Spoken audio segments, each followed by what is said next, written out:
समय की पहले सुन लो। समय के लिए कहता हूं मैं, वक्त से दिन और रात, वक्त से दिन और रात, वक्त से कल और आज। आदमी को चाहिए वक्त से डर कर रहे, और कौन जाने किस घड़ी वक्त का बदले मिजाज, वक्त का बदले मिजाज। और अहंकार से तीन हो गए, जैसे आप लोगों का अहंकार है। अहंकार से तीन हो गए, धन, वैभव और वंश। और यकीन नहीं तो देख लो रावण, कौरव और कंस। ये बैठे तीनों बैठे। उसी हिसाब से आपका भी साम्राज्य जलकर खाक हो जाएगा, ये बता देता हूं। और खरीदने की जरूरत नहीं पड़ती है टी शर्ट। नेता प्रतिपक्ष सुन लो, जब मैं आप लोगों से पूछ रहा था, मैंने ये टी शर्टें कहां से आई, क्या मुख्यालय से है? आप लोगों ने कहा खरीदी है। अरे जनता के दिल के अंदर बस के देखो, खरीदने की जरूरत नहीं पड़ती है।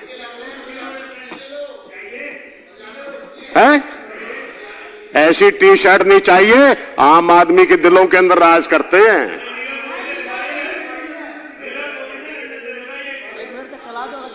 लोगों के दिलों की बात को जानो आप।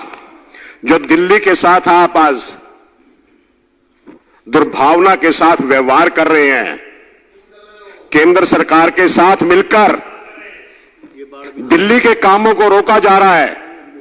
सिरसा जी कह रहे थे स्कूल नहीं बने, जगदीश प्रधान जी अपने मुंह से कह रहे हैं कि मेरे यहां पर 2 स्कूल बने हैं। या तो ये झूठ बोल रहे हैं या वो झूठ बोल रहे हैं। अरे यहां पर ना डीडीए चाहे जमीन नहीं दे, उन्हीं स्कूलों के अंदर बिल्डिंग बनाने की हिम्मत दिल्ली के मुख्यमंत्री और शिक्षा मंत्री रखते हैं। ये काम करके दिखाते हैं। सभी बनाए हैं। ये 8,000 कमरे पहले वैसे बन गए, 11,000 कमरे वैसे बनने जा रहे हैं।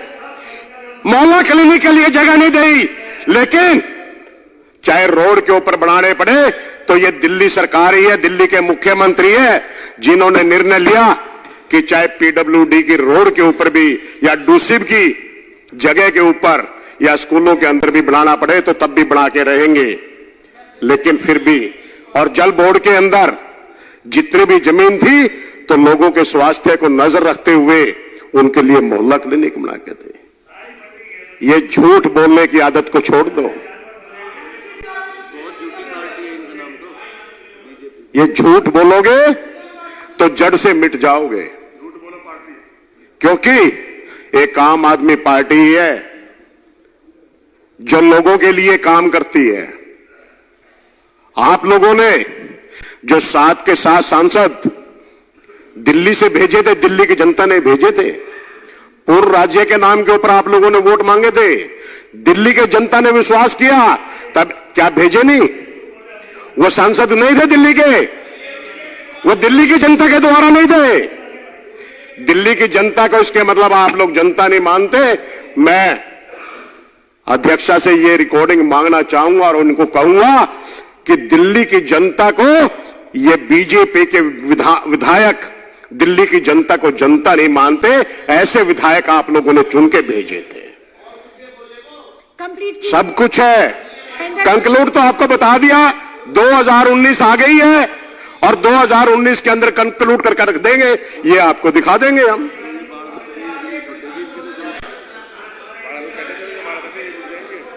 और आपको बता दूं मैं, उस समय भी पत्रकारों ने पूछा था,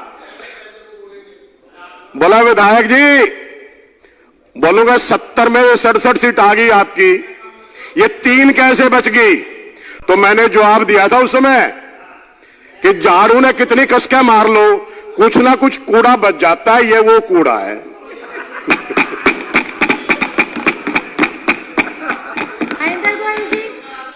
इतनी घबराहट मत मानो। कूड़ा भी सड़ा और कूड़ा है। बिल्कुल ठीक कहा। सड़ा और कूड़ा है।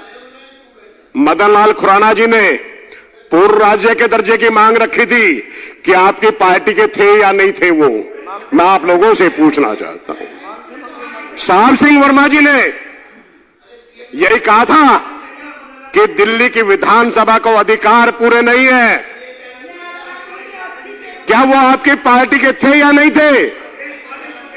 लाल कृष्ण आडवाणी जी, जिन्होंने कहा दिल्ली की जनता के हक के लिए दिल्ली को पूर्ण राज्य का दर्जा मिलना चाहिए, क्या वो आपकी पार्टी के थे या नहीं थे? वो आपकी पार्टी के नहीं, वाकई में। क्योंकि मोदी जी कहते हैं यदि आज मैं प्रधानमंत्री हूं तो ये आडवाणी जी की वजह से हूं, और आज आडवाणी की जो हालत है वो मेरी वजह से है, यही बात है। और यही बात आप लोगों की है। दिल्ली की जनता आपको दरकिनार करके रहेगी, ये बाल भी नहीं बचेंगे।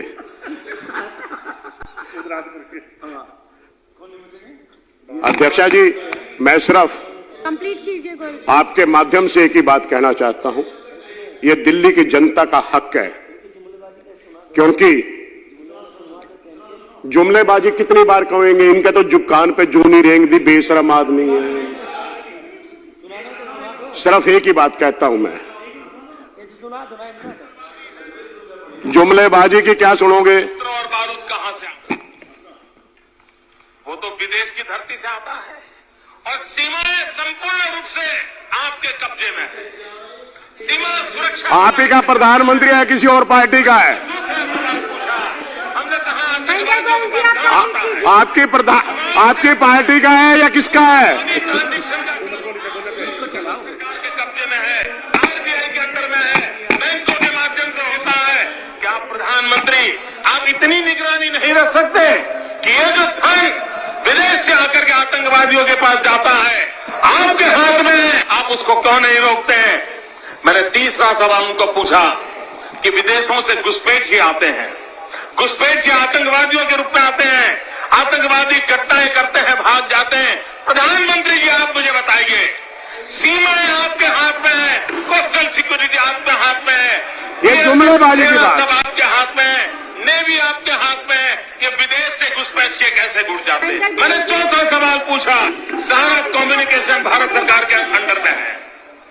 कोई भी अगर टेलीफोन पे बात करता है, ईमेल भेजता है, कोई भी कम्युनिकेशन करता है, भारत सरकार उसको इंटरप्ट कर सकती है, इंटरप्ट कर करके जानकारियां पा सकती है कि आतंकवादी गतिविधि के अंदर कौन सा कम्युनिकेशन चल रहा है, और आप उसे रोक सकते हो। मैं पूछना चाहता हूं प्रधानमंत्री जी को, इस विषय में आपने क्या किया है? मैंने 5वां सवाल उनको पूछा कि आप विदेशों में जो आतंकवादी भाग चुके हैं, जो लोग विदेश में बैठ करके हिंदुस्तान में आतंकवाद की घटनाएं कर रहे हैं, उनको प्रत्यारोपण के द्वारा हिंदुस्तान लाने का हमें अधिकार होता है। आपकी विदेश नीति में वो क्या ताकत है? एक बार इन 5 चीजों पर कुछ करके दिखाइए, आतंकवाद जड़-बूट से उखड़ जाएगा। राज्यों के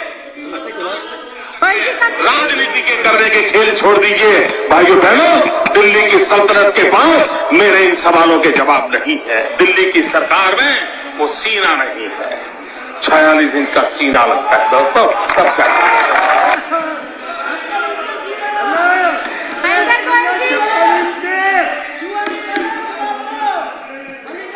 महेंद्र गोयल जी से बंद कर आप बैठिए, अपनी बात कंप्लीट करिए गोयल साहब। चलिए 1 मिनट बैठ जाओ। विजेंद्र गुप्ता जी, आपसे आप मैं बात को कंक्लूड कर देता हूं। अभी सुन लो बात। बार बार मोदी जी एक ही बात कहते हैं। विजेंद्र गुप्ता, बैठ जाओ। ओपी शर्मा जी, आप सीट पर चलिए। अध्यक्ष जी, इनको बिठाओ या कह दो बाहर बक जाएंगे। मैंने कहा आप सीट पर बैठिए, आप बाहर सीट पर बैठिए, आप सीट पर बैठिए। गोयल साहब आप बैठिए। नहीं, क्या कैसे बैठ जाएंगे? अभी पूरा कर दे, कंक्लूड करवाओ। तो आप कंप्लीट करिए ना, फिर इनको एक तरफ बिठाओ। कोई बात नहीं, जो कर रहे करने दीजिए, आप कंप्लीट। अब सुन लो बात, मैं एक बात कहता हूं, कंप्लीट कीजिए जो गोयल साहब। हाँ, अब आप बैठिए, इसको कंक्लूड कर रहा हूं, सुन लो। बैठिए, हमारे प्रधानमंत्री कहते हैं मेरी 56 इंच की छाती है, आप बैठिए। और मैं एक बात कह रहा हूं, हमारा 56 किलो का सीएम उसकी छाती पे कूद कूद के पूर्ण राज्य का दर्जा लेकर रहेगा, इस बात में कोई दो राय नहीं। महेंद्र गोयल जी कंप्लीट कीजिए। और इनको कहता हूं, सुन लो एक बार और, कंप्लीट कीजिए। हाँ ऐसा, विजेंद्र जी सुन लो, अभी सुन लो यार, कानून को छोड़ दे।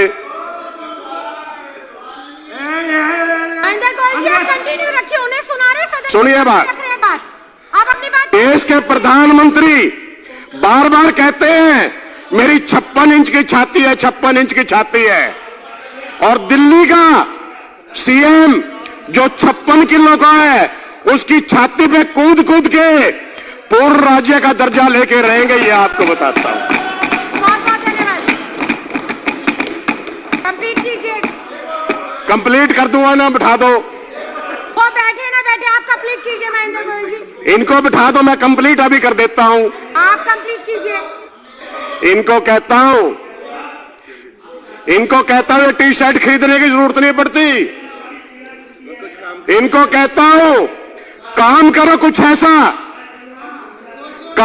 कुछ ऐसा कि लोग तुम्हारे लौटने का इंतजार करें, ना करो अनर्थ कुछ ऐसा कि लोग तुम्हारे मिटने का इंतजार करें, लोग तुम्हारे मिटने का इंतजार करें।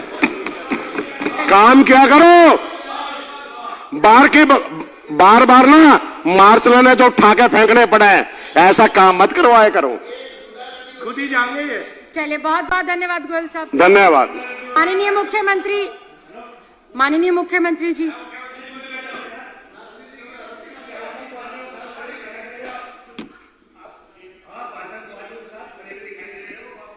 अरे तीन तुम खड़े, ये खड़े, तुम मेरे आगे बाकी के साथ खड़े हैं। कैसी बात करते हैं? ओपी शर्मा जी आप बैठिए, आप बैठिए। पहले आप लोग बैठिए, जब तक आप नहीं बैठेंगे कुछ होगा ही नहीं। आप शांत होकर बैठिए, पहले आप शांत होकर बैठिए। पहले तीनों लोग, पहले आप लोग शांत होकर बैठे। पहले आप बैठिए। माननीय मुख्यमंत्री जी शुरुआत करें, शुरू करें। आप जब तक बैठेंगे नहीं कुछ नहीं होगा। आप बैठिए। आप बैठेंगे नहीं या फिर आप बाहर जा सकते हैं। आप बैठिए। आप बैठेंगे पहले शांत होकर, हाँ या ना? आप शांत होकर पहले बैठेंगे। आप बैठेंगे, आप नहीं बैठेंगे तो ठीक है, फिर आपको बाहर। माननीय मुख्यमंत्री जी शुरुआत करिए। आप जा सकते हैं फिर बाहर, आप बाहर जा सकते हैं, आप जा सकते हैं बाहर। आप पहले अगर बैठेंगे नहीं तब तक कुछ नहीं होगा। आप लोग बैठिए पहले। हमला आपके फेलियर से हुआ है, प्रधानमंत्री जी की गलती है। लापरवाही की वजह से ये हादसा हुआ है। माननीय मुख्यमंत्री जी,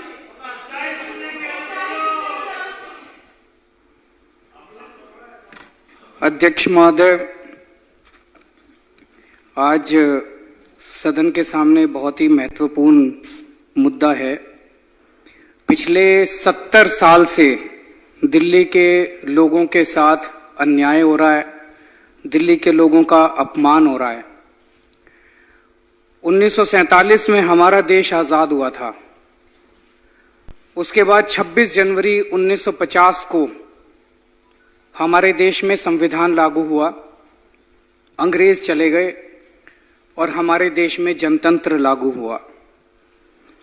जनतंत्र मतलब जनता का शासन।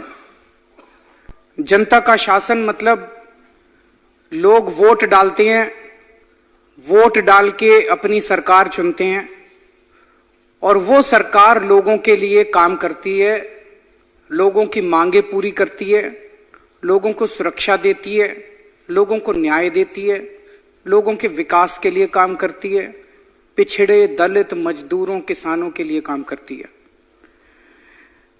ये सारे काम करने के लिए उस सरकार के पास सारी शक्तियां होती हैं, सारी पावर होती है। उन शक्तियों और उन पावर को इस्तेमाल करके वो चुनी हुई सरकारें अपनी जिम्मेदारियां पूरी करती है।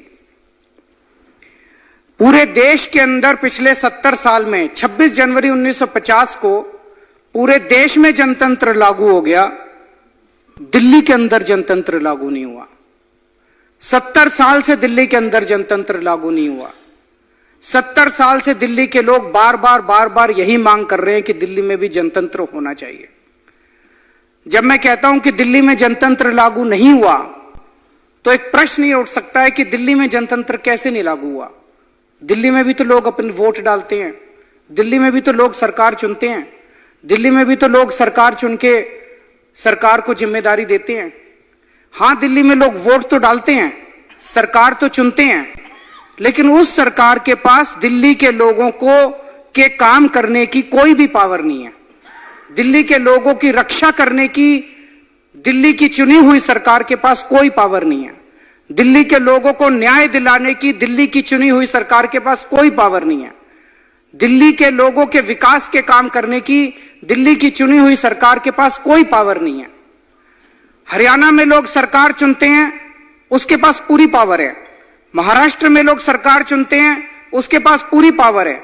मध्य प्रदेश में लोग सरकार चुनते हैं, उसके पास पूरी पावर है। दिल्ली के लोग सरकार चुनते हैं, उसके पास कोई पावर नहीं है। तो यह बड़ा प्रश्न उठता है कि आखिर ऐसा क्यों? दिल्ली के लोगों के वोट की कीमत बाकी देश के लोगों के वोट की कीमत से कम क्यों है? दिल्ली के लोगों को अपनी पूरी सरकार क्यों नहीं मिलती? दिल्ली पूर्ण राज्य क्यों नहीं है? दिल्ली आधा अधूरा राज्य क्यों है? दिल्ली के लोगों का क्या कसूर है? क्या दिल्ली के लोग पूरा टैक्स नहीं देते? क्या दिल्ली के लोग देशभक्त नहीं है? क्या दिल्ली के लोगों में आखिर ऐसी क्या कमी है जो दूसरे देश के लोग करते हैं, जो दिल्ली के लोग नहीं करते? दिल्ली के लोगों को जनतंत्र क्यों नहीं अभी तक 70 साल में लागू हुआ? अध्यक्ष महोदय, पिछले 70 साल के अंदर कभी बीजेपी ने, कभी कांग्रेस ने, कभी बीजेपी ने, कभी कांग्रेस ने हर बार चुनाव के पहले वादा किया कि अगर उनकी सरकार बनी तो वो पूर्ण राज्य का दर्जा देंगे। अगर हमारी सरकार बनी, हमें वोट दो, हम पूर्ण राज्य का दर्जा देंगे। हमें वोट दो, हम पूर्ण राज्य का दर्जा देंगे। यहां तक कि पिछले 2014 के चुनाव के पहले मौजूदा प्रधानमंत्री श्री नरेंद्र मोदी जी ने खुद बोला था कि हम दिल्ली को पूर्ण राज्य का दर्जा दिलाएंगे। उन्होंने खुद वकालत की थी, लेकिन दोनों पार्टियों की नीयत खराब थी शुरू से। दोनों पार्टियों को लोगों ने ट्राई किया। 2 बार दिल्ली के अंदर 7 सीटें कांग्रेस वालों को दी, पिछली बार 7 सीटें बीजेपी वालों को दी। लोगों ने भरोसा करके दी। जब इन पार्टियों ने चुनाव में कहा कि हमें 7 सीटें दो, हम पूर्ण राज्य देंगे, लोगों ने भरोसा करके दे दी। लेकिन जीतने के बाद इन्होंने पूर्ण राज्य दिल्ली को नहीं दिलाया। और अब दुख की बात यह है कि जब आम आदमी पार्टी ने पूर्ण राज्य की बात उठाई है, तो दोनों कांग्रेस और बीजेपी दोनों ने पूर्ण राज्य की मांग का विरोध कर दिया। अब दोनों पार्टियां कह रही हैं कि दिल्ली को पूर्ण राज्य का दर्जा नहीं मिलना चाहिए। यह तो सरासर पीठ में छुरा घोंपने वाली बात है। यह तो सरासर दिल्ली के साथ विश्वासघात है। एक प्रश्न ही उठता है कि दिल्ली में आखिर महिलाएं सुरक्षित क्यों नहीं है? दिल्ली के अंदर किसी आम आदमी के घर में अगर उसकी लड़की सवेरे सवेरे कॉलेज के लिए निकलती है, स्कूल के लिए निकलती है, सारा दिन उसका दिल धक धक करता रहता है जब तक वो लड़की घर वापस नहीं आ जाती। उसे यह लगता है पता नहीं वापस आएगी, वापस नहीं आएगी, वापस आएगी, वापस नहीं आएगी।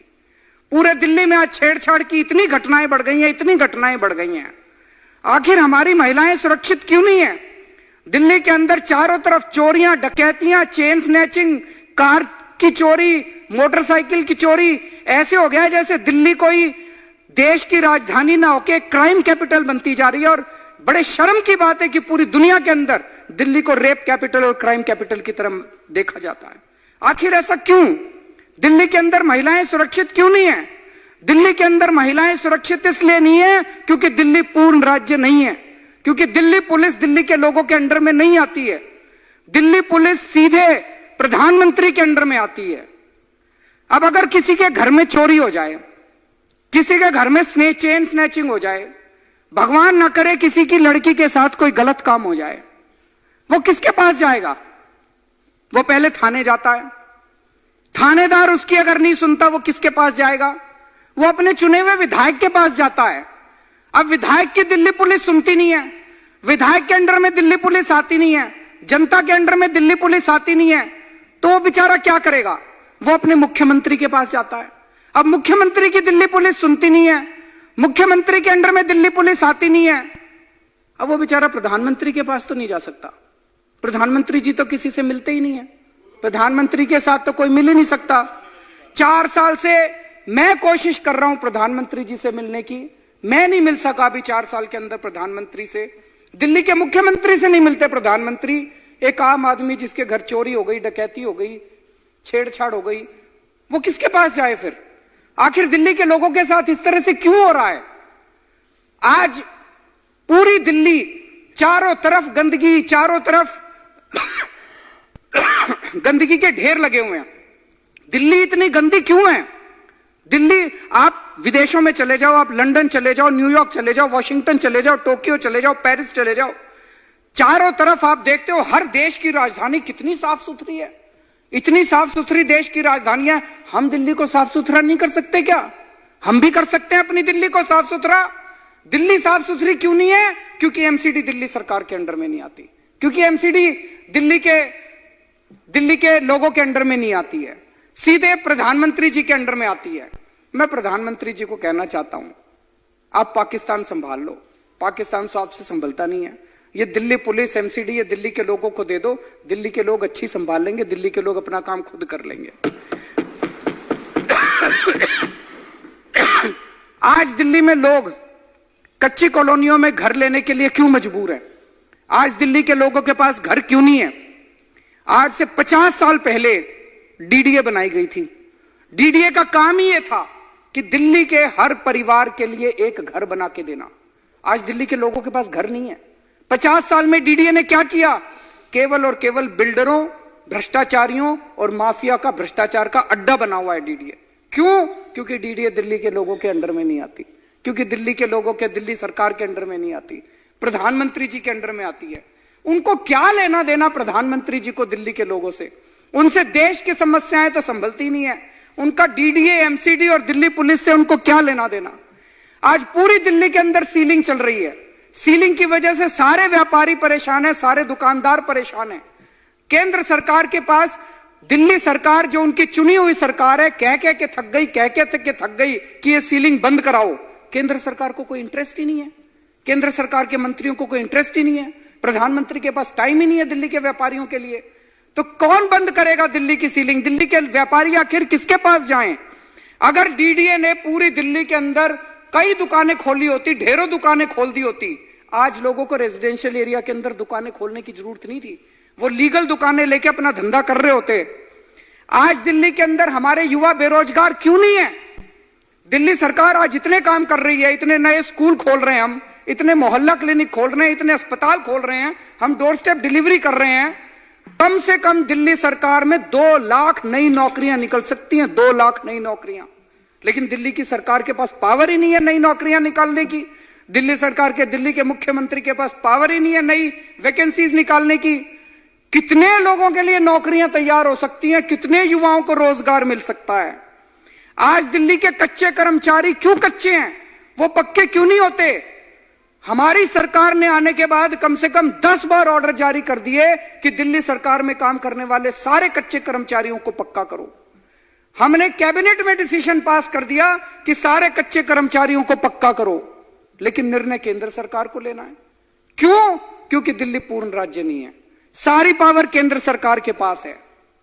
आज हमारे बच्चे 12वीं पास करते हैं, 12वीं में 99% नंबर आने के बाद भी, 95% नंबर आने के बाद भी बच्चों को कॉलेज में एडमिशन नहीं मिलता।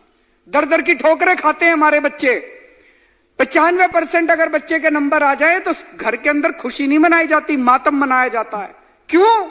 इस मनीष सिसोदिया ने 4 बार लिख लिया केंद्र सरकार को, हम नई यूनिवर्सिटी खोलना चाहते हैं दिल्ली के अंदर, हम नए कॉलेज बनाना चाहते हैं दिल्ली के अंदर। हमको कॉलेज नहीं बनाने दे रहे, हमको यूनिवर्सिटी नहीं खोलने दे रहे।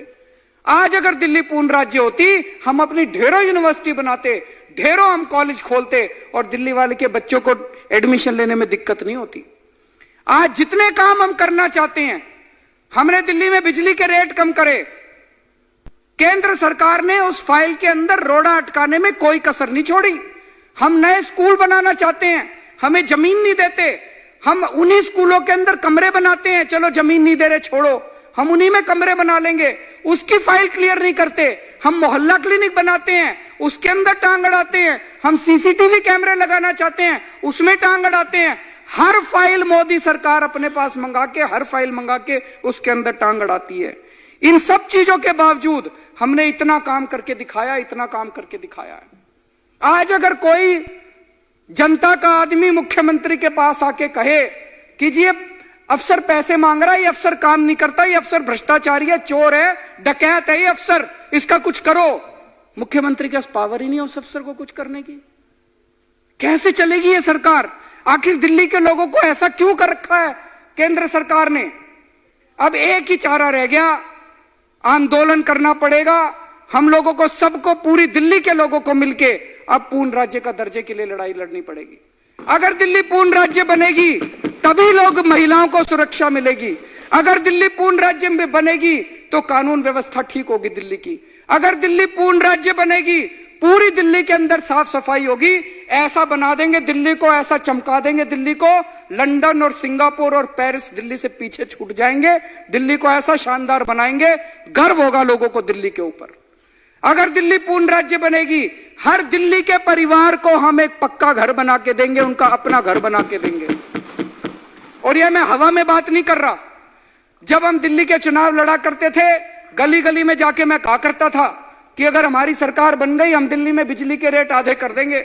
ये बीजेपी और कांग्रेस वाले मेरा मजाक उड़ाया करते थे, कहते थे केजरीवाल झूठ बोल रहा है, बिजली के रेट आधे नहीं हो सकते। हमने करके दिखाए, सरकार बनने के 1 महीने के अंदर हमने करके दिखाए थे। अब अगर दिल्ली पूर्ण राज्य बन गई, यह मेरा वादा है, जिस दिन दिल्ली पूर्ण राज्य बनेगी 10 साल के अंदर दिल्ली में रहने वाले हर वोटर फैमिली को हम एक घर देंगे, उनका अपना एक घर देंगे। दोस्तों, दिल्ली पूर्ण राज्य बनेगी, सारी कच्ची कॉलोनियों को पक्का करेंगे। दिल्ली पूर्ण राज्य बनेगी, ये सीलिंग बंद करेंगे, नए नए बाजार खोलेंगे, पूरी दिल्ली के अंदर नए नए बाजार खुलेंगे ताकि व्यापारियों को नए अपनी दुकानें चलाने के लिए जगह मिल सके, नया व्यापार शुरू हो सके। दिल्ली पूर्ण राज्य बनेगी, युवाओं को रोजगार मिलेगा। कम से कम 2 लाख सरकार में नई नौकरियां निकलेंगी और युवाओं को रोजगार मिलेगा। दिल्ली पूर्ण राज्य बनेगी, दिल्ली के सारे कच्चे कर्मचारियों को, ठेके पे काम करने वाले कर्मचारियों को पक्का करेगी दिल्ली सरकार। दिल्ली पूर्ण राज्य बनेगी। आज मैं यहां पे सदन में पूरी जिम्मेदारी के साथ कह रहा हूं, इतनी यूनिवर्सिटी खोलेंगे, इतने कॉलेज खोलेंगे कि 12वीं के बाद 50% नंबर मिलने वाले बच्चे को भी कॉलेज के अंदर, अच्छे कॉलेज के अंदर एडमिशन मिलेगा। दोस्तों, दिल्ली पूर्ण राज्य बनेगी तो एक भी फाइल मोदी सरकार नहीं मंगा सकती। आज हरियाणा की फाइलें नहीं मंगा सकती मोदी सरकार, पंजाब की फाइलें नहीं मंगा सकती मोदी सरकार। महाराष्ट्र अगर कहे कि हमें स्कूल खोलने, मोदी सरकार फाइलें नहीं मंगा सकती। हमारी सारी फाइलें मोदी जी के पास जाती हैं, हमारी सारी फाइलें वहां पे अप्रूवल के लिए जाती हैं। दिल्ली पूर्ण राज्य बनेगी, जो काम करने में आज 3 साल लग रहे हैं, मैं आज कह रहा हूं 1 महीने के अंदर वो काम पूरे हो जाया करेंगे। खूब स्पीड के साथ दिल्ली का काम होगा। और दिल्ली पूर्ण राज्य बनेगी, जो अफसर काम नहीं करेगा और जो अफसर भ्रष्टाचार करेगा, सीधे पकड़ के उसको कॉलर से जेल की सलाखों के पीछे भेजेंगे। 49 दिन में हमने करके दिखाया था। 32 अफसर जेल भेजे थे। कांपने लग गई थी ये सारी की सारी अफसरशाही, ये दिल्ली पुलिस। ठीक हो गए थे सारे के सारे। जिस दिन दिल्ली पूर्ण राज्य बनेगी, इस अफसरशाही को भी ठीक करेंगे। ये अभी मनमानी कर रहे हैं, जिस दिन दिल्ली पूर्ण राज्य बनेगी, ये सारे जनता की सेवा करेंगे, करके दिखाएंगे हम लोग। दोस्तों, 70 साल से दिल्ली की जनता अन्याय बर्दाश्त कर रही है। 70 साल से जो भी केंद्र के में सरकार आती है, वो केवल और केवल दिल्ली वालों का खून चूसने के अलावा उसने कुछ नहीं किया। दिल्ली के लोग 1.5 लाख करोड़ रुपए का इनकम टैक्स देते हैं, 1.5 लाख करोड़ रुपए का। बदले में उनको 300 करोड़ रुपए, 325 करोड़ रुपए देती है केंद्र सरकार। इतना जुर्म तो अंग्रेजों ने भी नहीं ढाया था। अंग्रेज भी यहां पे टैक्स वसूल के सारा लंदन ले जाया करते थे, लेकिन जिस तरह से केंद्र सरकार ने दिल्ली वालों का खून चूसा है, उस तरह से तो अंग्रेजों ने भी खून नहीं चूसा था। दोस्तों, हर सरकार ने दिल्ली वालों को शोषण किया, दिल्ली वालों का शोषण किया। इसको बंद करना है। ये अब दोस्तों बंद होगा। दिल्ली के लोगों ने हम लोगों को बहुत कुछ दिया है। हमारी कोई औकात नहीं थी। यहां पे जितने लोग बैठे हैं, 2-4 को छोड़ दो, तो आज तक हम कोई एक चुनाव तक नहीं लड़े थे। जिंदगी में कभी सोचा नहीं था। हम लोग गली में घुमा करते थे, एक छोटी सी एनजीओ चलाया करते थे। कोई बिसात नहीं थी हम लोगों की, कोई औकात नहीं थी हम लोगों की। दिल्ली के लोगों ने इतनी बड़ी जिम्मेदारी दे दी। 67 एमएलए जिता दिया, मुख्यमंत्री बना दिया, मंत्री बना दिया, विधायक बना दिया। दिल्ली के लोगों के इस एहसान के बदले आज अगर हमारी जान भी चली जाए तो जान हाजिर है दिल्ली के लोगों के लिए। 7 जन्म के अंदर भी 7 जिंदगी देके भी हम दिल्ली वालों का एहसान नहीं चुका सकते। दोस्तों, तो 1 मार्च से आंदोलन चालू होगा दिल्ली के अंदर। 1 मार्च से दिल्ली को पूर्ण राज्य बनाने का आंदोलन चालू होगा। और यह आंदोलन तब तक खत्म नहीं होगा जब तक दिल्ली को पूर्ण राज्य नहीं मिल जाता। दिल्ली के लोगों को संगठित करने के लिए और दिल्ली का इस आंदोलन की शुरुआत करने के लिए अध्यक्ष महोदय, मैं 1 मार्च से अनिश्चितकालीन समय के लिए उपवास के ऊपर बैठ रहा हूं। मेरा मकसद केवल और केवल दिल्ली के लोगों को संगठित करना है। आज सारी दिल्ली के लोग चाहते हैं कि दिल्ली को पूर्ण राज्य का दर्जा मिले, लेकिन उनकी इस मांग को संगठित करने के लिए और दिल्ली के लोगों को सबको तैयार करने के लिए 1 मार्च से मैं अनिश्चितकालीन उपवास के लिए बैठूंगा। जैसा मैंने कहा कि अगर इस आंदोलन में हम लोगों की मौत भी हो जाए तो मंजूर है, हम खुशी खुशी मौत को गले लगा लेंगे, लेकिन अब आर या पार की लड़ाई है, दिल्ली को पूर्ण राज्य मिलके ही रहेगा। बहुत बहुत शुक्रिया।